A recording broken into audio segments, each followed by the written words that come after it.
Hey, how are you? What I'm about to say can be pretty controversial. I want to first and foremost state that I am not a certified financial advisor unless you count last week tonight's certificate, which I got. Do not attempt anything you're about to watch. Consult your own financial professional. This is not meant to be advice or taken seriously. There's going to be a lot of inaccurate information. A lot of what I'm going to say is going to be completely wrong. I'm stupid. Don't listen to me. So, why am I making this video? I saw this video from the Dave Ramsey show from Dave Ramsey. He's a pretty well known financial advisor, and he helps people with financial situations. Pretty successful guy. And I want to say first and foremost, I don't know him. I never met him, talked to him. And he's clearly respected in the community, and he definitely has helped a lot of people. So I don't want people to take this video and be like, I'm trying to just outright bash David Ramsey because I think there's some things I know more than him, which I think I do. But he has helped a lot of people, and I'm really a nobody in this case. So Dave Ramsey, the reason I'm making this really is because he made a video that's everyone should get rid of credit cards. It's not a wealth building method. He makes a few points like there's no visual trading. Like if you give cash and you don't get it back, it doesn't hurt you as much. The same, and everyone outright shouldn't use them because it's a no-win situation, right? He even makes the point of comparing them credit cards to cigarettes, and I think that that's when it starts to goes too far because we all unanimously agree that if you smoke a cigarette, you might have some instant gratification benefit of the nicotine rush, which you can associate with credit cards, but you'll eventually die of cancer, in which case is bad, right? I don't. Credit cards have been a wealth building method. I don't think so either. Like if you get 1% cash back, $100, you get a dollar. You can't spend your way to $1 million, right? You're going to have to spend $100 million on credit cards to get back $1 million, and then you have to pay the debt with interest. So no, you can't use credit cards as wealth. But what I'm saying is that if all else is equal, there's significant advantages to having a credit card and using credit cards than not. In fact, I would recommend people in general should get credit cards. A few things to say. First and foremost, most bad things about credit cards. People can utilize instant gratification to buy things that they can't afford to pay off instantly because there's a credit limit, or they can spend more than, if you only have $100 in your pocket, you go to a store and your credit card has like a $10,000 limit. If you use cash, you can only use that $100, right? So you already predisposition yourself to only use the $100, but if you have a credit card with a $10,000 limit, you go, oh, okay, I can spend it, right? But then the bill eventually becomes due, and that's the difference between someone who has learned how to use credit cards properly and has a sense of financial management than someone that doesn't. He also says that you can use debit cards in place of credit cards. This is completely untrue. Because you don't get the points, you don't get certain perks that credit cards do offer. I'll give you an example. Let's say you have a debit card and you go to a Best Buy store. I'm not supporting Best Buy, I'm not advertising for them. And Best Buy says, oh, if you use our credit card, Best Buy credit card, you get 5% back, right? And a sign-on bonus, like maybe you get 24 months of no interest or so on and so forth. So if all else equal, let's say either way you were going to buy that computer, and the computer costs $1,000 and you need it for school, I'd rather use the Best Buy credit card, get the 5% back, which is $50 back, and have to pay that off in 2 years, because during that time I get the time value of money. What I mean is, if they're offering 0% interest for 2 years, that means they're offering you 2 years of inflation-free money, meaning the value of money over time diminishes because of inflation, right? So let's say inflation rate is 3% a year. In 2 years, it's like 6.01, 6.5. And you didn't pay off that loan entirely until 2 years, right? Before the interest kicks in, then you won 5%. from the initial, plus you won the 6% over the 2 years because of inflation, because if you pay it later, right, the value of money decreases over time. So that's one of the perks to it. Then you have things like fraud protection and so on and so forth. I'm a big proponent of not carrying cash because if you carry like let's say $1,000 in cash at Best Buy, there's also risks of someone stealing your cash, right? So I'd rather have the credit card, and if someone steals a credit card, hey, Visa, MasterCard, whoever, I need a new card, and void all the transactions before. There's a safety aspect to it. And if you lose a debit card and someone charges it, right, they still were able to pull the money physically out of your bank account, and then it takes longer to get the money back. So those are some preliminary points. Pros. A lot of credit cards, if you have good credit, right, and I'm saying all else equal, if you sign up for a brand new credit card, and let's say they give you $100 back, a sign-on bonus if you spend $500 within 3 months, hypothetically, right? Let's say you had to pay a T-Mobile bill anyway, which was $200 a month, or $250, whatever the case is, and you had regular bills. No matter what, you had to pay them. And if you paid with a credit card, you would have paid the same money as if you paid cash. So either way, you had to pay this bill. I would recommend signing up for a credit card, spending the $500 within the 3 months, and then you get back $150 as a sign-on bonus. Then you pay off the credit card, emphasis on pay off the credit card, and then get rid of the credit card, and then you're positive $150. The other way to look at it is that, yes, 1% is just 1%, right?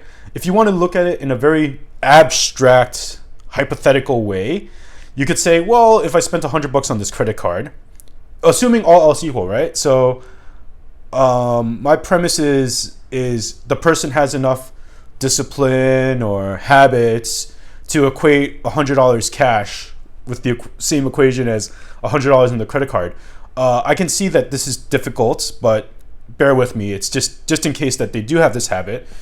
If they spend $100 on a credit card versus $100 cash, you get 1% on the credit card, right? Super hypothetical, out there probability. Okay, you save $1. You take that dollar, you buy a lotto ticket with it.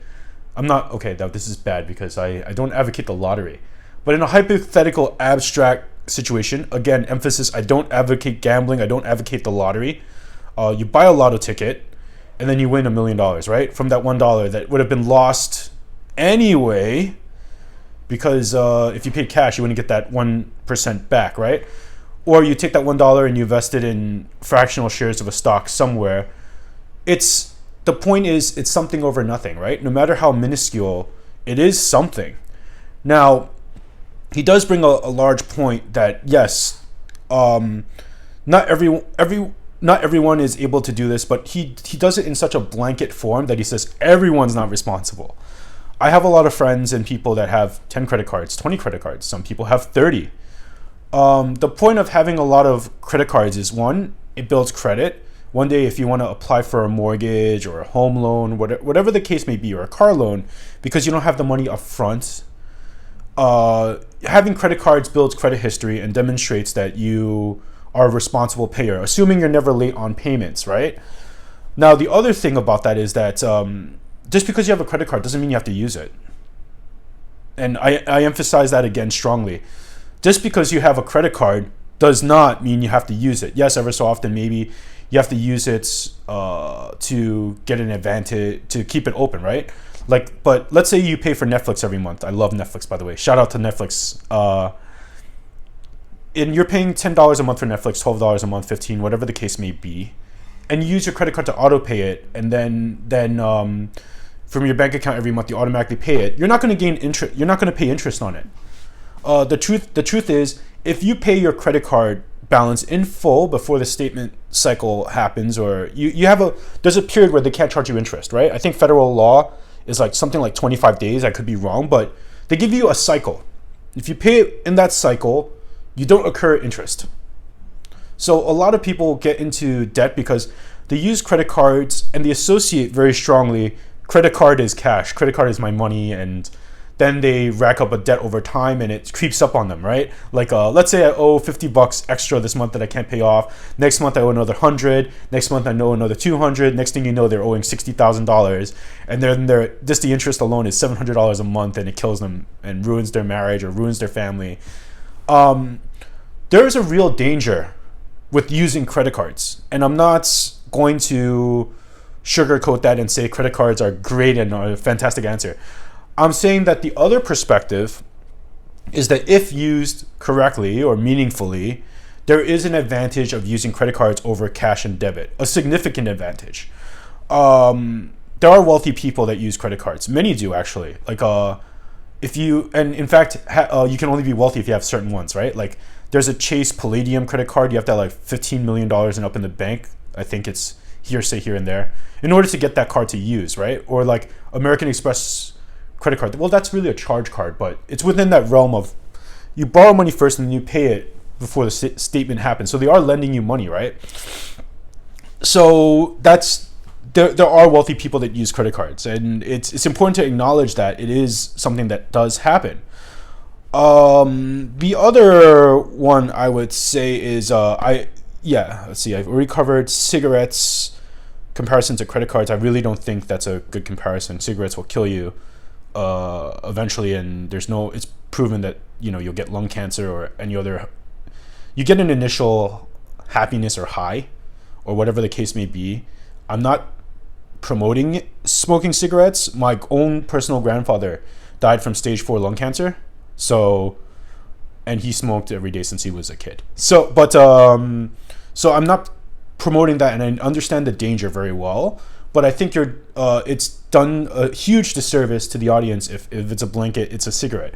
It's not. There are many people that use credit cards that if you, let's say you use it and then you have an app to track everything like mint.com or use an Excel sheet, start getting into the habit of actually tracking everything you're using, looking at the statements, and understanding that this is money that has to be repaid, right? There's a lot of people that go, if I have this credit card limit, I can show off, I can instant gratification. It will hurt you eventually, and it will bite you eventually.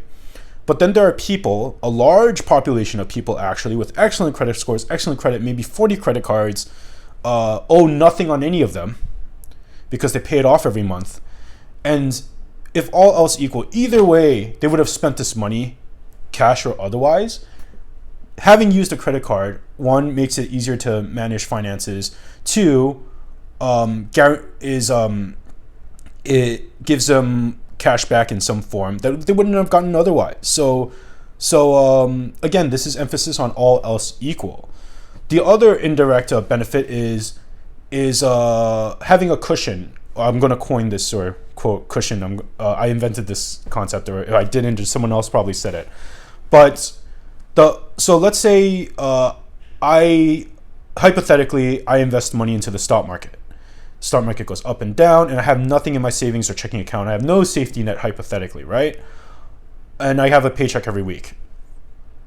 Having a credit card that I first use allows me a 30-day inflation-free window, a 25-day inflation-free window of borrowing with no interest. So over time later, I pay it off.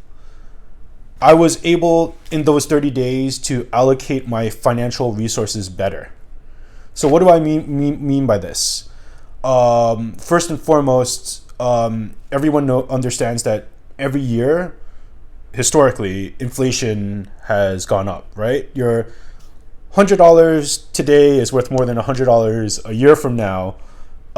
You break that by 12, your $100 today is worth more than 30 days from now, right? So you're having a credit card and having the option to pay it off later, you're always going to make that chunk of inflation, right? You're going to already benefit in terms of inflation, in terms of having flexibility and timing. If you want to reward yourself in life, like let's say you want to buy yourself a nice Rolex, you're doing well or whatever, right? Or let's say a nice Louis Vuitton bag, Chanel bag, or whatever the case may be, and you're going to like a big brand name store or Tiffany's or whatever, And would you be more comfortable carrying 10 grand in cash or a credit card, and then, if someone robs you along the way and you have the credit card, you're gonna be protected, but cash is dangerous. The other benefit of credit card is your yeah, let's see, association numbers, beating inflation, fraud protection, points, and yeah, I think I about covered it. Official trading points, behavior. Everyone should get rid of credit cards. So yeah, no, I don't believe everyone should get rid of credit cards. I do believe that everyone should have some to build their credit initially, so that simply because we live in a society where if you want a loan or mortgage, you'll get a better interest rate, better deal, or loan approval based on credit. And it's always good to have that flexibility. But one should not rely on it as an emergency fund. One should not rely on it as a way to have like lifestyle inflation, because eventually the bill comes due, and that's the huge danger of it. But for those who are very meticulous in tracking their money, which they do exist, they might make an Excel sheet of every single transaction they've ever made, how much, where, what, where, and they've been able to develop the same association of cash and credit cards. It's a huge benefit to them. On top of which, they don't have to carry cash, right? Nowadays, cash, especially with COVID-19, can be considered dangerous even, right? Someone, gives you cash or change back, and you have another point of viral transmission. And again, I'm not a virus expert, but it's hearsay, right? But you do eliminate that entirely. It's convenient. I personally don't like to carry cash, if ever, simply because I'm a credit card person, right? Every month I pay my bills, I get my points, whatever the case may be, no matter how small. I don't treat it as a road to wealth, because I understand, like, if you get 3% back, $3 back, the mathematics are not really in my favor. But it allows me to see where my spending is. A lot of credit cards and Mint and stuff, they track where your spending goes. And it's a way to see the big picture. I think as we move towards a digital society, and over time, when you have cash in the bank account, it's still numbers, right? And then you have to build that association with numbers. If you're going to a restaurant and you're thinking, oh yeah, because I have a credit card, I can spend more, then maybe credit cards are not for you, right? Because then you might overspend, and then you might overspend and not have an advantage. You might not be able to pay it back, or you might say, oh, I'll wait till, next month, or I'll pay it back in 2 months or 2 years or 10 years or 15 years. Because the truth is, when you borrow from a credit card, right, you borrow $1,000 from a credit card, and the monthly payment, the minimum payment might be like $29, right? And you make the minimum payment for 5 years, and your interest rate is like really astronomically high, like 20%, 25%, or whatever the case may be. If you pay only the minimum payment in 7 years, right, you're paying like maybe $3,000-4,000 in interest for that $1,000 you bought. You could have used that $4,000 or $5,000 to, go on vacation, right? Because of instant gratification. So I understand fully well the dangers of using credit cards, and I understand the value that Dave Ramsey brings to people, in the general population, because he does help the general population, right? There are people that do what he says, and it works for them. But I'm also acknowledging very, very strongly, as much as I can, that there's a subset of the population that will not gain this advantage. In fact, benefit greatly from credit cards. Like if you have a Amazon Prime card, right? Either way, you have Amazon Prime. You get an Amazon Prime credit card. You get 5% back. Full disclosure, I'm not a credit card company. I'm not being paid by Amazon. I'm not being promoted to them. This is all just basic knowledge, right? Educational purpose. I'm not trying to sell anything. So if you have Amazon Prime already, you have an Amazon credit card. Either way, you're buying stuff on Amazon because it's COVID-19, right? And then it's safer to get goods shipped to you. All the stores are closed, and you need to get something, right? I'd rather get the 5% back cash you on Amazon anyway, because either way, you're not paying in cash, right? Amazon's not taking your cash, and they're such a large part of the society. Either and you're getting 5% back, which is 5% you wouldn't have had before anyway, right? If you use a debit card. And also, he makes an example, like if you give cash, let's say you go to McDonald's, you give someone cash, and when you give a credit cash, it's gone forever. You lose it, right? There's that physical pain, and then but later on he says, oh yeah, it's the same thing if you pay with debit card or credit card, and you pay with credit card at a McDonald's, right? And they give you back the debit card anyway. So I think in general, people should build that association that my money is my money, and they should build a healthy relationship with their finances. But definitely do your own research. Think about it mathematically or logically or whatever the case may be, and detach this notion of having behavior based on I guess instant gratification. Because if you use a credit card and you want to buy like a Louis Vuitton bag and you want to be showy and you can't afford to pay it off, and then either you default on it or pay it off over the course of time, then it gets you into financial trouble, right? But maybe that's what you want, and I'm not here to tell people how to live their life, really. My job is not dictate what you do with your own financial health. I simply want to bring the other perspective that, hey, there's a guy, he's being listened to by a lot of people, and he's not always right. And he can talk very loudly or sternly but I don't think it's right that you make it an absolute. It's not all encompassing. It's not everyone gets screwed by it. There are people that gain significant advantage from it, and I just want that to be acknowledged. Well, he doesn't have to acknowledge it. I just want the people that end up reaching this video, maybe you'll benefit them, right? And then that's the value I want to add. Anyway, thanks for listening to my rant, and hope you enjoyed. Okay. Full disclaimer: not financial advisor. I'm full of nonsense. Don't listen to me. That's my rant. I'm trying to get into to do other stuff, not financial advisor. All right. Take care.